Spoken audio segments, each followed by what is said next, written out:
Well, I think our role is pretty clear. We're creating an incredible environment. We've said it a million times, and I think it's always worth repeating once more. There's only one YouTube. And what's important about our platform that we've really come to recognize, it's where billions of fans come every day to find information that helps their life. They're entertained, they find information, they make purchase decisions, they get influenced by their favorite creators, and they can do that through short form, they can do that through long form, they can do that on podcasts. Authentic's hard to handcraft. Yeah. Right? So I think you want to do your best to match with somebody that speaks in your voice and have them learn your voice and start to put it out there. So it's a little bit, it's like the technology piece is about scaling the connections, which is why we are so focused on connecting brands and creators.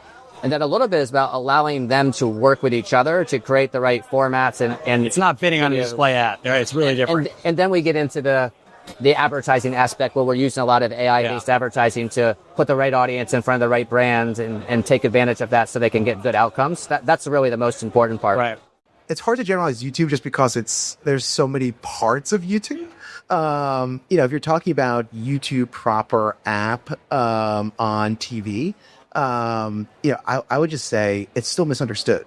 I think a lot of brands... You're still saying that. Yeah, like a lot of folks don't even realize that's the number one app on large and it's screen. only gotten more distance between itself and the other guys. And then it's like, well, how you buy it and the creative variable in that ad buy. A lot of folks are just putting their 15-second and 30-second TBCs in that by itself. There's so many good tech platforms that can connect you with creators, help you source creators, help you have insights around creators, whether that's a third party or even you're starting to see the platforms themselves. Google is pushing that message a lot. As Google and YouTube have their own creator marketplace. So does TikTok. So does Meta, right? So access to creators is being democratized.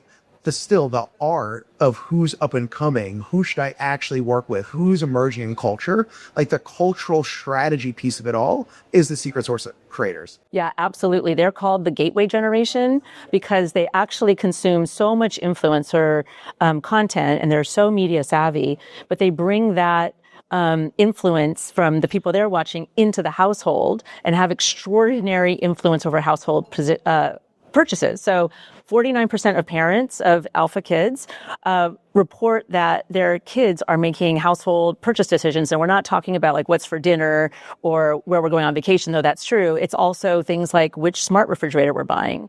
In-house, we have what we call the Creator Collab. So we have on-staff creators.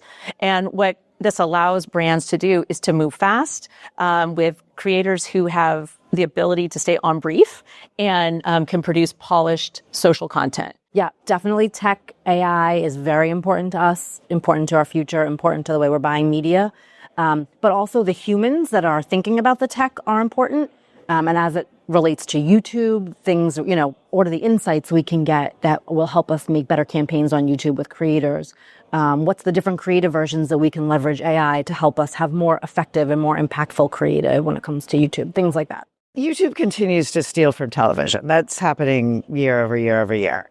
I think the challenge still remains that the YouTube content is different than TV content, and it's less predictable. You don't know exactly where you're going to be. Right. And I think for brands, that's still a bit of a hurdle.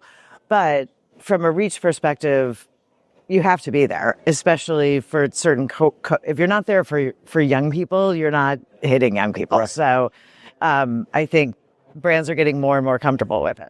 I think you'd be shocked how fast and agile we are and how quickly we can get campaigns into market. And you just juxtapose that with the legacy of what it takes to do a commercial spot for traditional television.